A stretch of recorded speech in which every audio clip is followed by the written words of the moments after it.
ከሳምንት በፊት በአርሲ በኢትዮጵያ ኦርቶዶክስ ተዋሕዶ ቤተክርስቲያን እምነት ተከታዮች ላይ የተፈጸመውን ግድያ ተከትሎ በሚያስገርም ሁኔታ በርካታ የቤተክርስቲያኒቱ ሊቃውንት እየታሰሩ መሆኑ ታወቀ።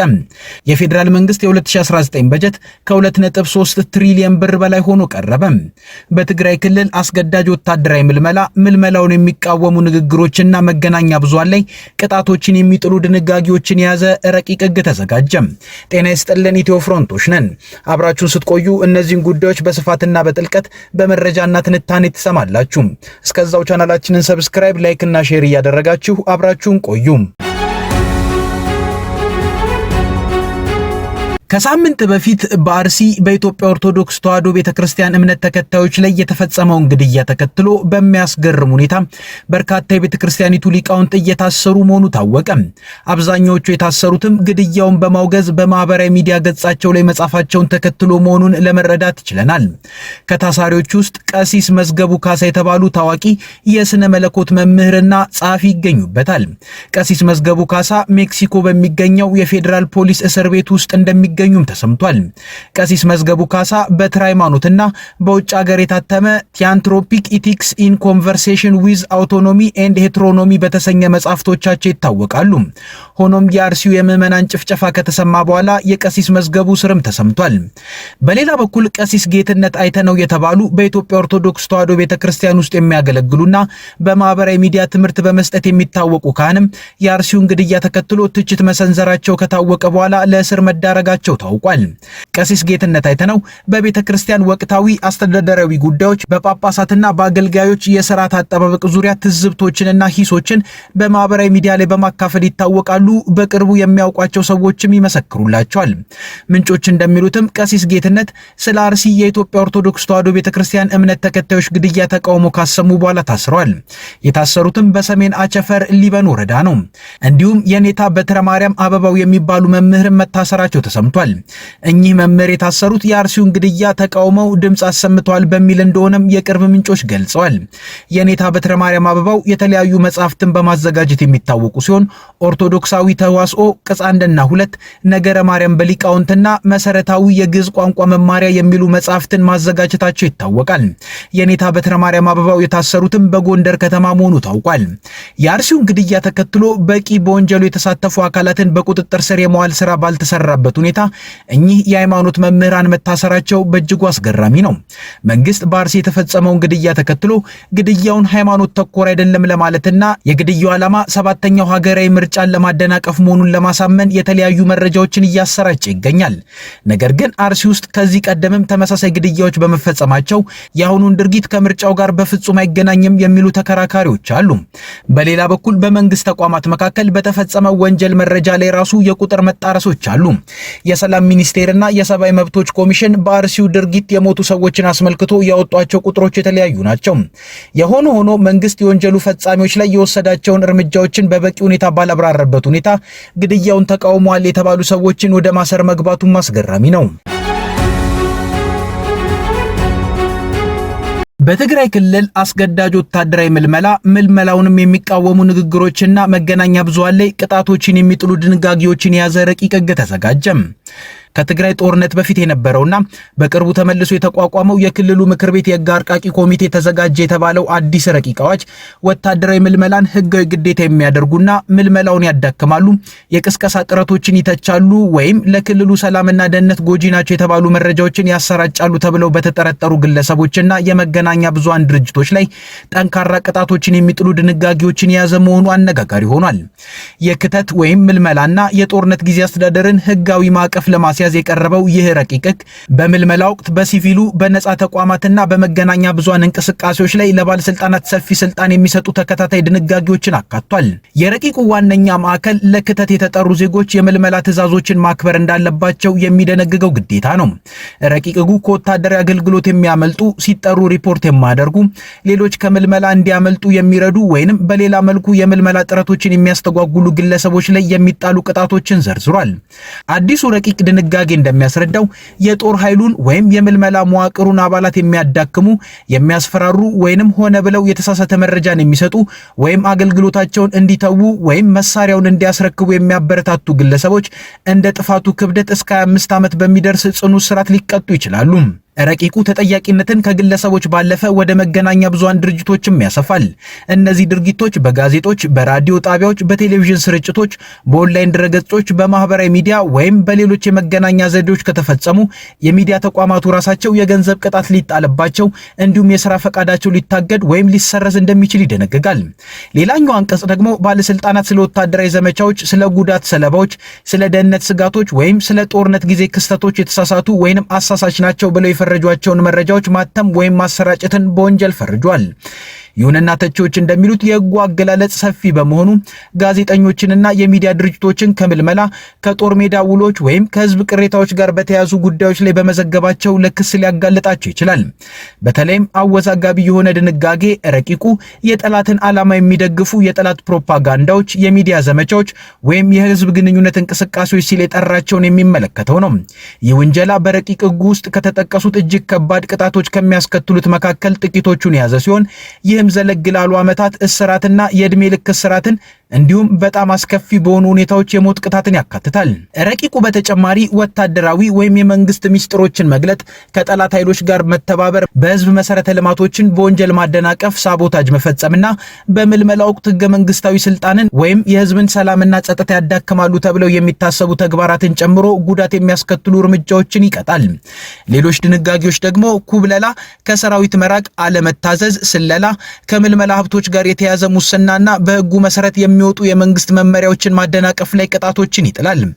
ረቂቁ በተጨማሪም የመንግስት ተቋማት፣ የግል ድርጅቶች፣ የንግድ ተቋማት፣ የማህበረሰብ መዋቅሮችንና የሚዲያ ተቋማትን ከምልመላ ጥረቶች ጋር እንዲተባበሩና ባለስልጣናት የሚያወጧቸውን መመሪያዎች እንዲያከብሩም ያስገድዳል። ለአንዳንድ ወንጀሎች የዋስትና መብትን የሚገድቡና በህጉ መሰረት ከባድ ወንጀሎችን ፈጽመዋል የተባሉ ግለሰቦችን ለመክሰስ ልዩ የአሰራር ሂደቶችን የሚፈቅዱ ድንጋጌዎችንም አካቷል። ይህ የቀረበው ረቂቅ ሕግ ከተለያዩ የትግራይ አካባቢዎች በኃይል የሚፈጸሙ የወታደራዊ ምልመላ ሪፖርቶች መውጣታቸው በቀጠሉበት ወቅት የተዘጋጀ ረቂቅ ሕግ ነው። ባለፉት ወራት ከተለያዩ ዞኖች የተገኙ ነዋሪዎች ለአዲስ ስታንዳርድ እንደገለጹት ወጣቶች እየተያዙ እየታሰሩ ወይም ወታደራዊ መዋቅሮች እንዲቀላቀሉ ጫና እየተደረገባቸው ነው። የተቃዋሚ ፖለቲካ ፓርቲዎች በተመሳሳይ ባለስልጣናትን አስገዳጅ የምልመላ ዘመቻዎችን በማካሄድ የከሰሱ ሲሆን የሰብአዊ መብት ድርጅቶች ደግሞ እንዲህ ያሉ አሰራሮች መሰረታዊ መብቶችን የመጣስና የህዝብን ብስጭት የማባባስ ስጋት እንዳላቸው ማስጠንቅቋል። ሂውማን ራይት ፈርስት ኢትዮጵያ የተባለ ድርጅት በቅርቡ ባወጣው ሪፖርት በበርካታ የክልሉ አካባቢዎች በኃይል የተፈጸሙ ወታደራዊ ምልመላዎችን ሰነድ አድርጓል። ድርጅቱ ተማሪዎችና ወጣቶችን ጨምሮ ግለሰቦች በወታደራዊ እንቅስቃሴዎች ላይ እንዲሳተፉ ለማስገደድ ጫና፣ እስራትና ሌሎች አስገዳጅ እርምጃዎች እንደተወሰዱባቸው ገልጿል። ድርጅቱ የሰብአዊ መብት መስፈርቶች እንዲከበሩ የጠየቀ ሲሆን ባለስልጣናት የምልመላ አሰራሮችን በፈቃደኝነት ላይ የተመሰረቱ ህጋዊ መሆናቸውን እንዲያረጋግጡ አሳስቧል። ይህን ሁኔታ መሰረት በማድረግ የሚዲያ ታዛቢዎችና የህግ ተንታኞች ረቂቅ ሕጉ ስለ ምልመላ አሰራሮች በሚደረገው የህዝብ ውይይት ላይ ከፍተኛ ተጽዕኖ ሊያሳድር እንደሚችል ይናገራሉ። ወታደራዊ አገልግሎትን የሚያዳክሙ ንግግሮችን በወንጀል የሚፈርጁ ድንጋጌዎች ከቅስቀሳ ጥረቶች ጋር በተያያዘ ጎጂ ናቸው የተባሉ ዘገባዎች ላይ ከተጣሉ ገደቦች ጋር ተዳምረው በኃይል ስለመመልመል ወይም ስለሚነሱ የህዝብ ተቃውሞች በሚዘግቡ ጋዜጠኞች ላይ አለመተማመንን ሊፈጥሩ እንደሚችሉም አስጠንቅቀዋል። የረቂቁ ደጋፊዎች ግን በትግራይ ላይ የተጋረጡት ያልተለመዱ የደህንነት ተግዳሮቶች ማህበረሰቡን ለጋራ መከላከል ለማደራጀትና ደህንነትን፣ መረጋጋትን ሊያናጉ የሚችሉ ተግባራትን ለመከላከል የሚያስችል አጠቃላይ የህግ ማዕቀፍ እንደሚያስፈልግ ይከራከራሉ። ረቂቅ ሕጉ እስካሁን በይፋ አልተደነገገም። ነገር ግን በደህንነት አስፈላጊነትና በመሰረታዊ ነጻነቶች መካከል ስላለው ሚዛን በሚያሳስባቸው ጋዜጠኞች፣ የህግ ባለሙያዎች፣ የፖለቲካ ተዋናያንና የመብት ተሟጋቾች መካከል ድንጋጌዎቹ አሁኑኑ ክርክር እየቀሰቀሱ ይገኛሉ። ይህ የቀረበው ረቂቅ ብቅ ያለው የፕሪቶሪያ ስምምነት ከተፈረመ ከ3 ዓመታት በኋላና በትግራይ ክልልና በፌዴራል መንግስት መካከል የፖለቲካና የደህንነት ውጥረት በነገሰበት ወቅት ነው። ምንም እንኳን የሰላም ስምምነቱ በፌዴራልና በትግራይ ኃይሎች መካከል የነበረውን የትጥቅ ግጭት ያስቆመ ቢሆንም በትግራይ ውስጥ የፖለቲካ አመራር መካከል ያለው ክፍፍል እየጠነከረ የመጣ ሲሆን ይህንን ተከትሎ ከደህንነት፣ ከአስተዳደርና ከክልሉ የትጥቅ መዋቅሮች የወደፊት ዕጣ ፈንታ ጋር በተያያዘ ስጋቶች እየጨመሩ መጥተዋል። ባለፉት ወራት በኃይል የሚፈጸሙ ወታደራዊ ምልመላ ሪፖርቶች ይፋ ከሆኑ በኋላ ነዋሪዎች፣ ተቃዋሚ ፓርቲዎችና የመብት ተሟጋች ቡድኖች ወጣቶች ወታደራዊ አደረጃጀቶችን እንዲቀላቀሉ መገደዳቸውን በመግለጽ ገለልተኛ ምርመራ እንዲደረግና ስለ ምልመላ አሰራሮች ግልጽነት እንዲሰፍን እየጠየቁ ይገኛሉ። ይህን ዘገባ ከአዲስ ስታንዳርድ ወስደነዋል። ለፌዴራል መንግስት የ2019 በጀት ከ2.3 ትሪሊዮን ብር በላይ ሆኖ ቀረበ። ይህም ካለፈው ዓመት በጀት ከ300 ቢሊዮን ብር በላይ ብልጫ ያለው ነው። የሚኒስትሮች ምክር ቤት ዛሬ ባካሄደው 56ኛው መደበኛ ስብሰባ ላይ ነው በጀቱን በሙሉ ድምጽ በማጽደቅ ወደ ህዝብ ተወካዮች ምክር ቤት የመራው። የሚኒስትሮች ምክር ቤት በበጀቱ ላይ በሰፊው መወያየቱና ግብዓቶችን ማከሉም ተገልጿል።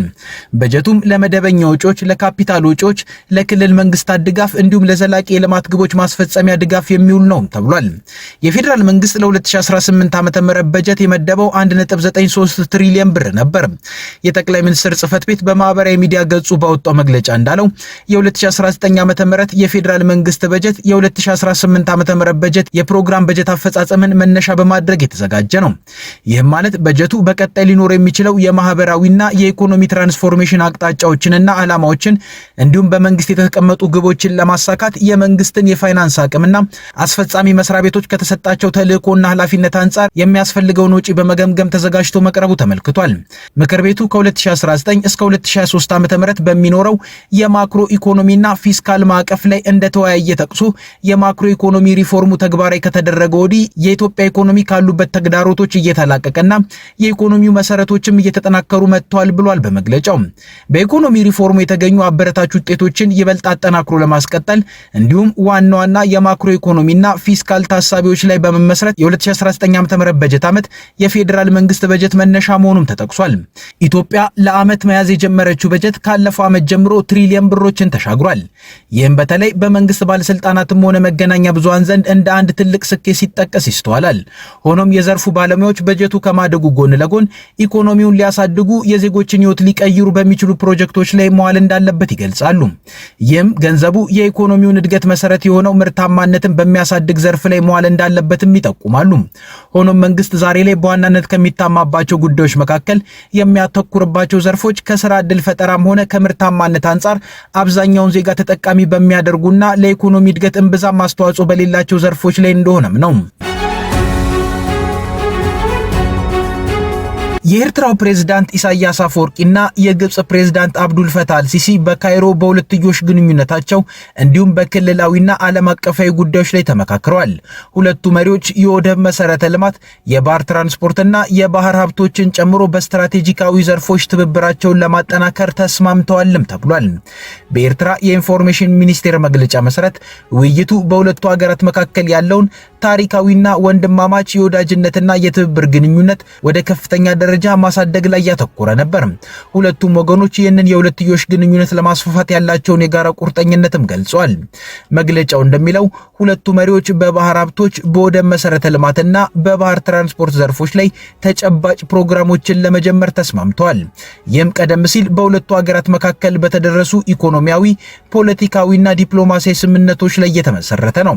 ፕሬዝዳንት ኢሳያስ አፈወርቂና ፕሬዝዳንት አብዱል ፈታህ አልሲሲ በባህር ሀብቶች፣ በወደብ መሰረተ ልማትና በባህር ትራንስፖርት ዘርፎች ላይ ተጨባጭ ፕሮግራሞችን ለመጀመር ተስማምተዋልም ብሏል መግለጫው። ይህ ስምምነት የቀይ ባህር ኮሪደር ውስጥ እየጨመረ ባለው ጂኦፖለቲካዊ ፉክክርና በአፍሪካ ቀንድ ውስጥ በባህር ንግድ መስመሮች፣ በወደብ ተደራሽነትና በደህንነት ዝግጅቶች ላይ በጨመረው ፍትጊያ ወቅት የተደረገ ነው። በታህሳስ 2018 ዓ.ም ግብጽ በኤርትራና በጅቡቲ ያሉ ስትራቴጂካዊ የባህር ወደቦችን ለማልማት መስማማቷ ተዘግቦ ነበር።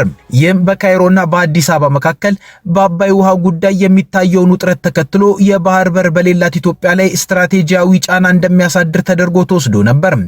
ከሁለትዮሽ ትብብር በተጨማሪ የሁለቱ መሪዎች የቅርብ ጊዜ ውይይት በቀይ ባህር ተፋሰስ፣ በመካከለኛው ምስራቅና በአፍሪካ ቀንድ ያሉ እድገቶችንም አካቷል። መግለጫው እንደሚያመለክተው ሁለቱ መሪዎች በቀይ ባህር፣ በመካከለኛው ምስራቅ፣ በአፍሪካ ቀንድና በሌሎች የጋራ ጥቅም ያላቸው ዓለም አቀፋዊ ጉዳዮች ላይ የሚታዩ ለውጦችን፣ ኢኮኖሚያዊ፣ ፖለቲካዊና ዲፕሎማሲያዊና ደህንነታዊ አቅጣጫዎችን በዝርዝር ተመልክተዋል። ከፕሬዝዳንቶቹ ስብሰባ በኋላ የኤርትራ የውጭ ጉዳይ ሚኒስትር ኦስማን ሳላህና የግብጽ የውጭ ጉዳይ ሚኒስትር ባድር አብድላቲ የተደረሱትን ስምምነቶች ለመተግበር የሚያስችሉ ዘዴዎችን በተመለከተ የተለየ ምክክርን አድርገዋል።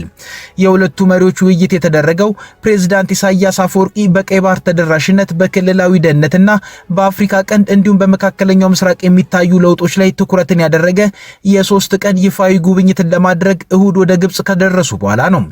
ጉብኝቱ ባለፈው ዓመት ግንኙነት በሁለቱ ሀገራት መሪዎች መካከል የተካሄዱ ከፍተኛ ደረጃ ግንኙነቶችን ተከትሎም የመጣ ነው።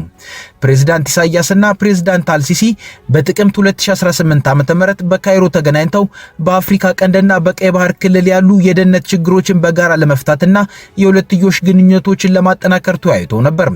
በዚያ ስብሰባ ግብጽ ለኤርትራ ሉዓላዊነትና የግዛት አንድነት ያላትን ጠንካራ ድጋፍ እንደገና አረጋግጣ ነበር። ፕሬዝዳንት ኢሳያስ በበኩላቸው ግብጽ በአፍሪካ ቀንድና በምስራቅ አፍሪካ መረጋጋትና ልማትን ለማስፈን የምታደርገውን ሚና አድንቀው ጥልቅ ኢኮኖሚያዊ ትብብርና በክልላዊና ዓለም አቀፍ ጉዳዮች ላይ የተቀራረበ ቅንጅታዊ ግንኙነት እንዲኖራቸው መደገፋቸውን ገልጸዋል። በግንቦት 21 ቀን 2018 ዓ.ም ኢትዮጵያ ግብጽ በአዲስ አበባ ላይ የከበባ ስትራቴጂ የሚመስሉ እርምጃዎችን እያጠናከረች ነው በማለት ከሳለች። እንዲሁም ኢትዮጵያ የባህር በር ተደራሽነት ፍላጎቷን በይፋ ከገለጸች ወዲህ የትንኮሳ ስትራቴጂ እየተከተለችባት መሆኑን እየታየ መጥቷልም ብላለች። ኢሳያስና አልሲሲ በጥቅምት ወር ውይይት ያደረጉት ፕሬዝዳንት ኢሳያስ ለ5 ቀናት የሥራ ጉብኝት በግብጽ ባደረጉበት ወቅት ሲሆን ከዚያ በፊት በካይሮና በአስመራ መካከል በተደረጉ ተከታታይ ዲፕሎማሲያዊ ልውውጦች ተከትለውም የመጡ ነበሩ። በመጋቢት ወር የግብጽ የውጭ ጉዳይ ሚኒስትር ባድር አብድላቲ ከፕሬዝዳንት አብዱል ፈታህ አልሲሲ የተላከ መልእክትን ይዘው ወደ አስመራ ተጉዘው ነበር። በዚያ ወቅት ውይይቶቹ በሁለትዮሽ ግንኙነቶችን ማጠናከርና ግብጽ ኤርትራና ሶማሊያን የሚያካትት የሶስትዮሽ የቅንጅት ስርዓትን ማስፋፋት ላይ ያተኮረ ነበር። ይህ ማዕቀፍ በጥር 2017 ዓ.ም በካይሮ የተጀመረ ሲሆን በክልላዊ የደህንነት ጉዳዮች ላይ ያሉ አቋሞችን ለማጣጣም ያለመ ነው። ከነዚህም መካከል በቀይ ባህር በሊቢያና በሳህል ክልል ያሉ እድገቶች ይገኙበታል። ይህ ተነሳሽነት በክልላዊ ጂኦፖለቲካና በደህንነት አሰላለፎች ላይ በኢትዮጵያና በግብጽ መካከል እየጨመረ በመጣው ውጥረት ምክንያት በአዲስ አበባ ትኩረትን ስቧል። ግንቦት 21 ቀን 2018 ዓ.ም ኢትዮጵያ ካይሮ በእኔ ላይ የከበባ ስትራቴጂን የሚመስሉ እርምጃዎችን እያጠናከረች ነው ስትል ክሷን አሰምታባታለች። እንዲሁም ኢትዮጵያ የባህር በር ተደራሽነትን ለማግኘት ያላትን ፍላጎት በይፋ ከገለጸች ወዲህ ግብጽ የትንኮሳ ስትራቴጂ እየተከተለች መሆኑ ይበልጥ ግልጽ ሆኗልም ብላለች። ይህ የአዲስ አበባና የካይሮ ውጥረት በተለይ በአባይ ውሃ ጉዳይ፣ በቀይ ባህር ደህንነትና በአፍሪካ ቀንድ ውስጥ በሚፈጠሩ የስትራቴጂካዊ አጋርነቶች ዙሪያ እየተጠናከረ መምጣቱ ታይቷል። ከኢትዮ ፍሮንት የዛሬ ጉዳዮቻችን እነዚህ ነበሩ። አብራችሁን ስለቆያችሁ እናመሰግናለን። ቻናላችንን ሰብስክራይብ አድርጉልን። መልካም ጊዜ